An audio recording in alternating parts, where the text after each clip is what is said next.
অপরাধগুলোকে ঝুঁকি হিসাবে দেখছি না, এই কারণে যে ফর এক্সাম্পল মানে অনেকেই বলেন যে যদি বিএনপি নিরঙ্কুশ সংখ্যাগরিষ্ঠ অর্জন করে তাহলে হয়তো তারেক রহমান প্রধানমন্ত্রী হবেন। তো সেখানে ওই যে ব্যবসায়ীদের সাথে ইতিমধ্যে একটা মিটিং আপনারা লক্ষ্য করেছেন যে সেখানে বিগত ১৭ বছরে সরকারের পক্ষ থেকে অর্থনৈতিকভাবে যে অন্যায়, অনিয়ম, দুর্নীতি, লুটপাট, দখলদারি ইত্যাদি হয়েছে সেটির একটি অবসান হবে বলে আমাদের ধারণা। এবং তখন অর্থনৈতিক যে মানদণ্ডগুলো আছে, অর্থনৈতিক যে উৎপাদনের উৎসসমূহ আছে, সেগুলো নিয়ন্ত্রণ সাধারণ হবে, স্বাভাবিক হবে। এবং আমরা আশা করতে পারি যে বাংলাদেশের অর্থনীতি একটি স্বাভাবিক পর্যায় বা স্বাভাবিক স্বাভাবিক একটা মানে ধারায় প্রতিফলিত হবে, প্রবাহিত হবে। এবং বাংলাদেশ এই যে অর্থনৈতিকভাবে যে লুটপাটের অর্থনীতি, সেটা অতিক্রম করে একটি স্বাভাবিক অর্থনীতিতে উত্তরণ ঘটবে বলে আমরা বিশ্বাস করতে পারি। বিলকিস জাহান শিরিন, আপনি কি তাই মনে করেন? এটা আমাদের তো এই বিশ্বাস নিয়ে থাকতেই হবে। একমাত্র স্মার্ট সিটি বসুন্ধরা, আধুনিকতায় এক ধাপ এগিয়ে।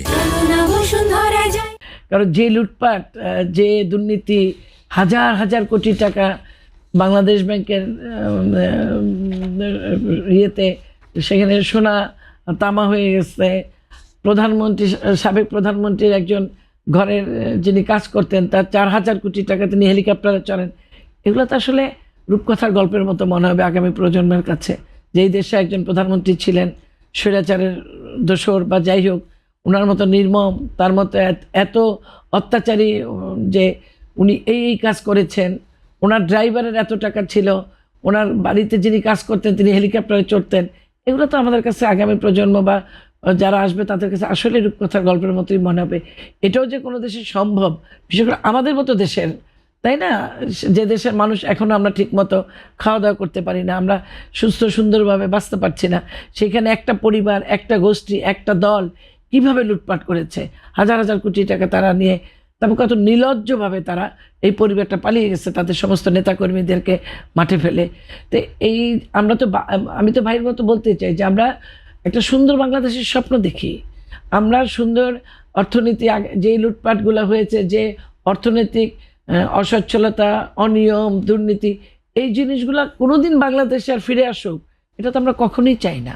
এবং আমি তো আমার দলের যিনি নেতা, আমার নেতা জনাব তারেক রহমান, যে কথাগুলো উনি বলে আসছেন যে উনি একটা নতুন বাংলাদেশ গড়তে চান, তার যে প্ল্যান আছে, তিনি যে সামনে বাংলাদেশটা গড়তে চান, সেই বাংলাদেশে তো এই সমস্ত দুর্নীতির বিরুদ্ধেই তার মূল কথা, এই অনিয়মের বিরুদ্ধে তার মূল কথা, সবকিছুর বিরুদ্ধেই তো তিনি নতুন করে বাংলাদেশটা গড়তে চান।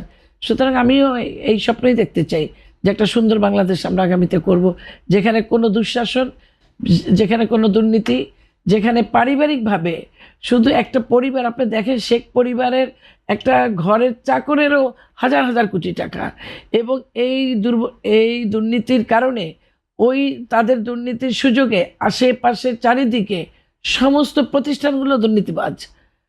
আমরা বিভিন্ন জায়গায় আর কি, যা আমাদের যেমন আশেপাশে যদি আমি বলি, আমরা যেহেতু জেলা শহরে থাকি, যার ঘরে কখনো টিনের ঘর দেখেনি তার 10 তলা বাড়ি, তাই না? এরকম করে যে হাজার হাজার কোটি টাকা, আর কি কোনো সীমাহীন, যেটা মনে হয় যে আলাদিনের চেরাগের মতো, যে কোথা দিয়ে কীভাবে এগুলো হয়। আবার অনেকে আর কি যে রাজনীতি করলেই মনে হয় টাকা পাওয়া যায়, বা রাজনীতি করলে এত টাকার মালিক হওয়া যায়। ওই আমি তো রাজনীতিতে 43-44 বছর করি, আমার তো একটা গাড়ি নেই ভাই, আর দেখা যায় তার ড্রাইভারের হেলিকপ্টার আছে। তাহলে এই স্বপ্ন তো আমরা দেখতে চাই না। শহীদ রাষ্ট্রপতি জিয়াউর রহমানের একজন সৈনিক, জিয়াউর রহমানের আদর্শের একজন সন্তান আমি। সুতরাং আমরা এই বাংলাদেশটাই চাই, যে বাংলাদেশে কোনো দুর্নীতি থাকবে না, কোনো অন্যায় থাকবে না, একটা নতুন বাংলাদেশ, যেই বাংলাদেশের জন্য আমার জুলাই আন্দোলনে আমার সন্তানরা রক্ত দিয়েছে। আমার নিজের ঘরে আমার একটা বাচ্চা অসুস্থ হয়ে পড়েছিল। এই যে এতগুলো শহীদের রক্ত, এতগুলো সন্তানের রক্তের বিনিময়ে এই স্বপ্নটা তো আমাদের সকলের দেখা এখন মানে বাধ্যতামূলক, আমরা দেখতে চাই এই স্বপ্নটা।